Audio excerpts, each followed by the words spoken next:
Hi, this week we are working on Lab 11, Acids and Bases, and so I want to encourage you to go back into your notes and review acids and bases and neutralization reactions. If you remember, a neutralization reaction is an acid plus a base. So a lot of what we're going to do today is going to be surrounding this reaction, which is between vinegar, which I see here, and baking soda, sodium bicarbonate. So in this reaction, you can see that I've got an acid, a carboxylic acid, reacting with a base, and this doesn't look quite like we have seen bases look before, but if I look at the reaction below, I can see how this base is going to accept a proton, and that's what bases do. So I've got an acid and a base. I end up with a salt, I see bubbles, that's the exciting part of this, and then I have water, which I can't really see. So really the observation that we're going to be doing is looking for these bubbles, and then also we're going to be working with red cabbage indicator, RCI is how we'll abbreviate that, and the RCI will show an idea or an estimate of what the pH is. So we'll be able to note if we start with an acidic pH, and end with a more neutral pH, or end with a basic pH, or end with an acid pH. Okay, so we'll be looking for bubbles and also these colors.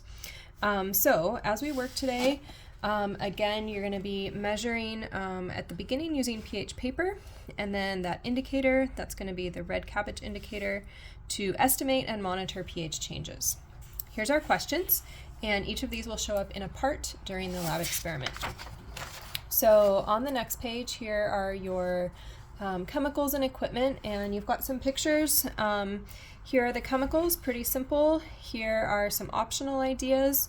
I do want to caution you that it's a good idea to stick with food, and then also as far as safety goes, this is really, really crucial. We only want to mix things that are edible. Okay, you need to be very careful and follow safety and disposal directions on any labels of any chemical that you use. So you can have some really dangerous, deadly acid-base reactions at home. So we stick with things that we can eat, because then we know that they're weak acids and they're weak bases. So you've got pictures of the chemicals, some ideas of what you might want to use. We can even leave out some peroxide and some Windex and some alcohol. Let's not do those, but stick with things you can eat. And then here's your equipment, and some of these things you have probably received from your instructor already. Moving on to the next page, here's your first question. What are the pHs of common household chemicals? And so for this, we're going to be using pH paper, and you want to refer over here to the color version of this that is posted in Canvas for the colors and the corresponding numbers. Okay, so those are pH values. Remember, 7 is neutral, and anything lower than that is acidic, and anything higher than that is basic. So you'll follow these directions. Your setup will look a bit like this, where you've got 6 cups and different chemicals in there. And then to each of those cups, in the second part, we're going to look at the impact of red cabbage indicator. Red cabbage indicator we'll see is abbreviated as RCI. So you've got a little bit of that that you received from your instructor. You're going to put some into water, and you're looking for a color kind of around what you see in B, but a darker color is okay too. The light ones, if that's the best you have, it'll work, but you're going to have the most fun seeing colors that are a little bit richer. So you'll follow those directions and answer some questions. So where your data is going for this part of the lab, parts A and B, your data is going to be put here. This is on page 6. And so, for example, say you're working on water, you're going to have a pH around 7, or water can tend to be a bit acidic due to the carbon dioxide dissolved in it, so it's okay if you want to write a range as well. And this would be, if it was a pH of 7, I would say that it's a neutral solution, or a neutral compound in this case. And then the red cabbage indicator, you're going to write a color down, okay? If you're colorblind or struggle with colors, try and recruit someone, or just give it your best shot. But generally, for something like water, we're going to see neutral pHs have colors of purple. Other colors that you're going to be seeing are a darker purple and also pink. So those will be some colors. Just try to give your best descriptions as you work through all of those containers. And as usual, you'll be taking pictures as you go. So backing up to part C. Part C is going to be looking at how pH changes during neutralization reactions. And so again, in a neutralization reaction, we have an acid reacting with a base. And when we're done with that, we should have a more neutral pH, okay? Depending on the quantities of acid and base. And if you remember from the first page, this is going to be our acid, the vinegar or acetic acid. This is going to be the base, the baking soda, or the sodium bicarbonate is our chemical name for it. So you're going to do 3 experiments using your chemicals from the previous parts. Save your cabbage indicator solution throughout the whole day. You'll probably have some extra at the end of the day and you can just play around with it. It's non-toxic and kind of fun to see what's acidic and basic around your house.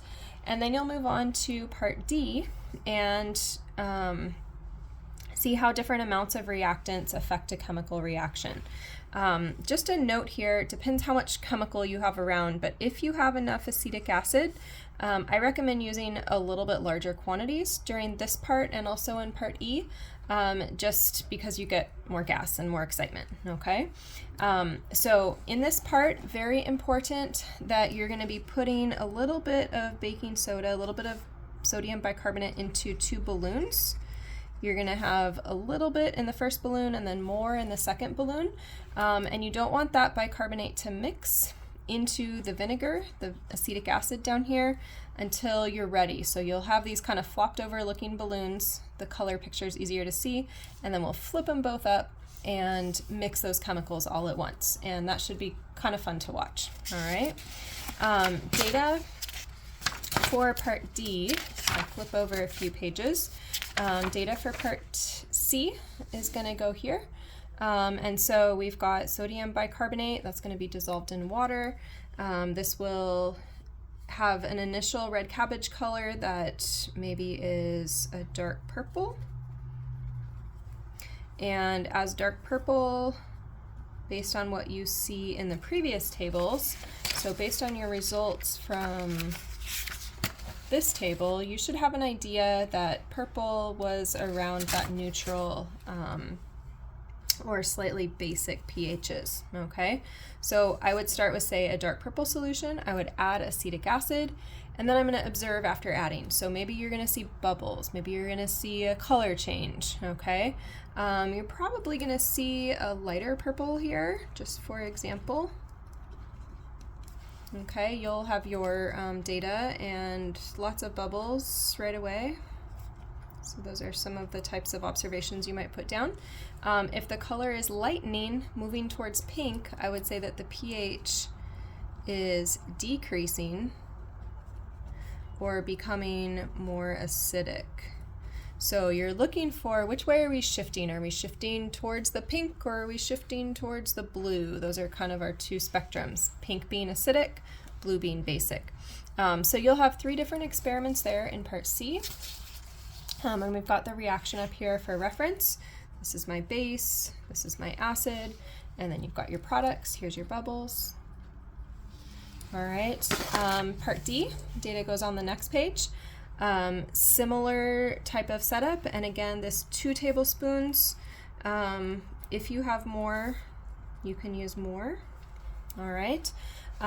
Again, you'll think about what is my solution to start with, what happens after I add something, and then what remains unreacted. So let's just say with this acetic acid, it starts off as a really bright pink color, okay? And then we add some base to it, and then it stays a little bit pink still, okay? So I have that paler pink color, and I have bubbles. Maybe you can quantify for 1 minute. So the final cabbage color might be pale pink. And if you remember, pale pink, pinks meant that we were acidic. So we were an acid to start with, and then we're still an acid after a neutralization reaction. So that tells us that we have excess acid present. So we have more acid than we do base, more of this chemical than we do of our base, which means, yes, we neutralized, but I still had leftover acid. So that's what we're thinking about, is what remains unreacted or what is left over. If it's pink in color, then I must have leftover acid in there. So that would be a thought process to follow here. Add in your own details and your own thoughts, depending on what you see. Continuing, there's some problems to work out, including some calculations here. This is going to be a good chance to look back at your Chapter 5 notes about calculations, and also Chapter 7 as well.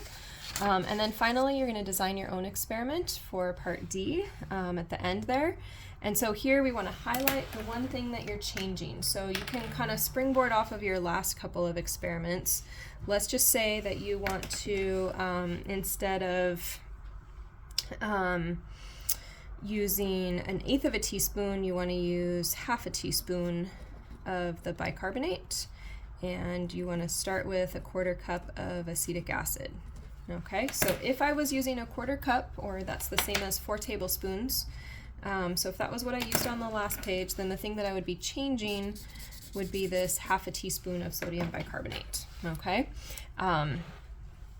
and then you're going to follow the same pattern that you did on the previous page.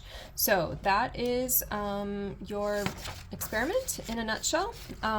Make sure you start early on these calculations. You can ask questions if you have them, and I hope that you have some fun mixing baking soda and vinegar.